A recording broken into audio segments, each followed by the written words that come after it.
Counting सही से होगा तो बीजेपी किसी भी हाल में सरकार बनेगी। कभी ईवीएम पर शिकायत, ममता जी ईवीएम में 2 बार जीतकर मुख्यमंत्री बनी है ना, तो ईवीएम ठीक है ना, काउंटिंग ठीक हुआ ना, क्या मतलब है कहने का?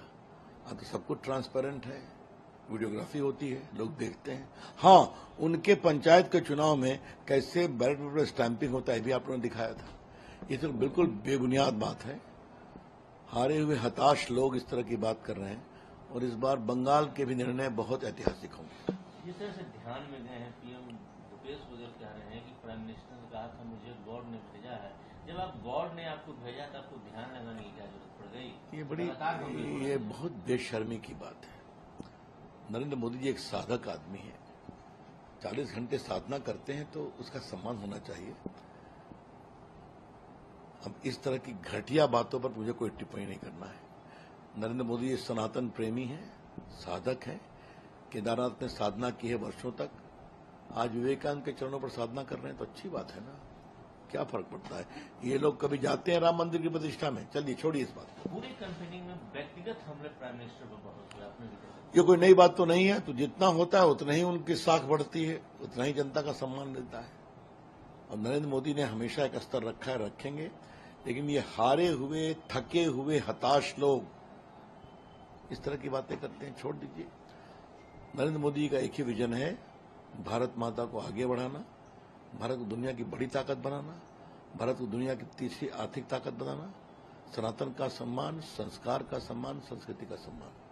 और इस संस्कृति का साधक ही कभी केदारनाथ की गुफा में जाकर साधना करते हैं और आज विवेकानंद के चरणों में बैठकर साधना कर रहे हैं।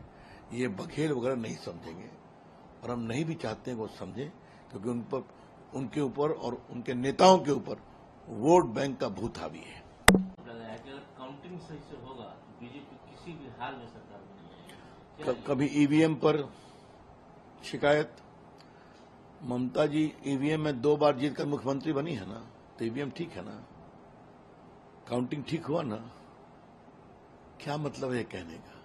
अब तो सब कुछ ट्रांसपेरेंट है, वीडियोग्राफी होती है, लोग देखते हैं।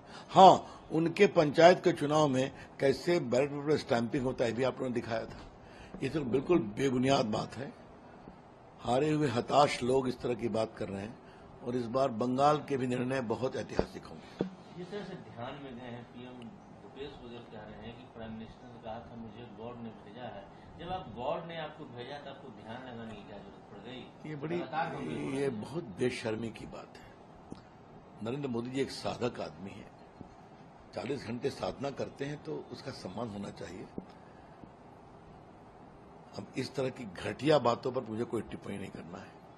नरेंद्र मोदी जी सनातन प्रेमी हैं, साधक हैं, केदारनाथ में साधना की है वर्षों तक, आज विवेकानंद के चरणों पर साधना कर रहे हैं तो अच्छी बात है ना, क्या फर्क पड़ता है? ये लोग कभी जाते हैं राम मंदिर की प्रतिष्ठा में? चलिए छोड़िए इस बात को। पूरी कैंपेनिंग में व्यक्तिगत हमले प्राइम मिनिस्टर पर बहुत हुए, आपने भी देखा। ये कोई नई बात तो नहीं है, तो जितना होता है उतना ही उनकी साख बढ़ती है, उतना ही जनता का सम्मान मिलता है। और नरेंद्र मोदी ने हमेशा एक स्तर रखा है, रखेंगे, लेकिन ये हारे हुए, थके हुए, हताश लोग इस तरह की बातें करते हैं, छोड़ दीजिए।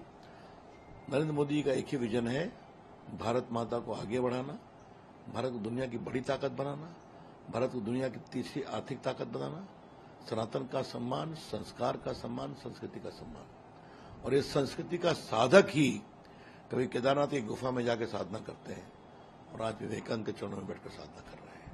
ये बघेल वगैरह नहीं समझेंगे, और हम नहीं भी चाहते हैं कि वो समझें, क्योंकि उनके ऊपर और उनके नेताओं के ऊपर वोट बैंक का भूत हावी है।